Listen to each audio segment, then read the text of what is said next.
Hi guys, it's Amy.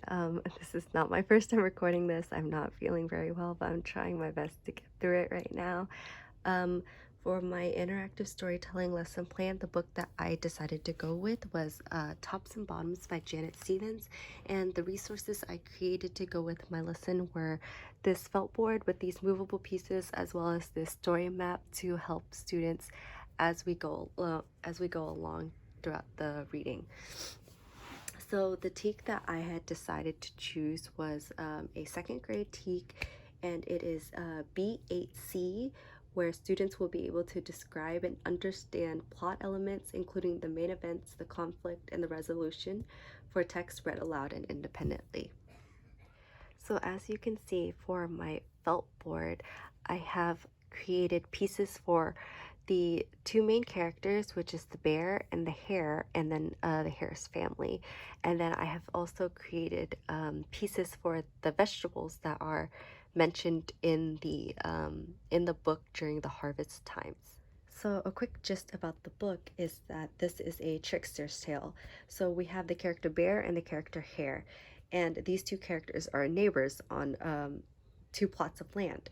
So bear has this big plot of land and money, but he's very lazy.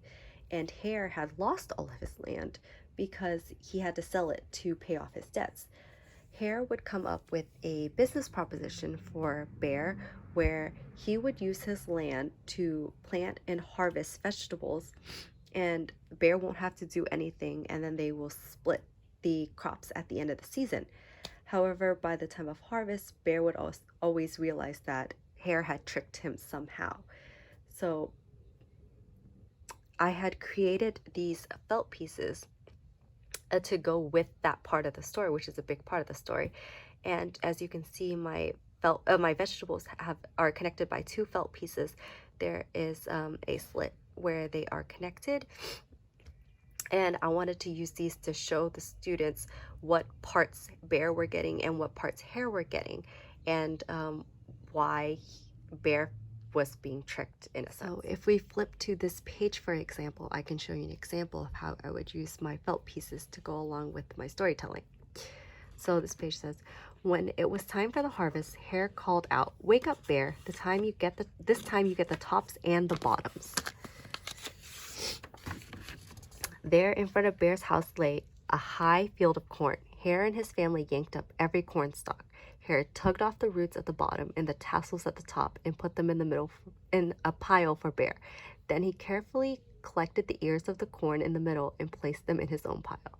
Bear rubbed his eyes and watched. "See, Bear, you get the tops and the bottom. I get the middles. Yes, sir, Bear, it's a done deal." So over here on my felt board, what I would do would be, well, first I had to take all these. So we have Bear and we have Hare and his family, and the crops that we made this time were corn.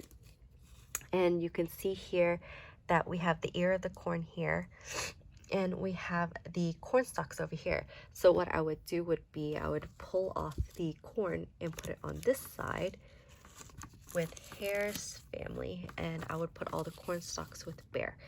And then we could have a discussion about.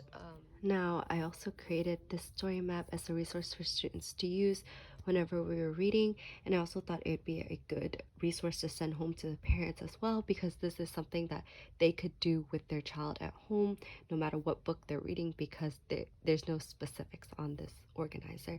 And I also thought it would be nice for students to have whenever we were reading, for if they wanted to jot down certain notes or anything that they noticed that pertain with any of these elements that will help them understand the plot later.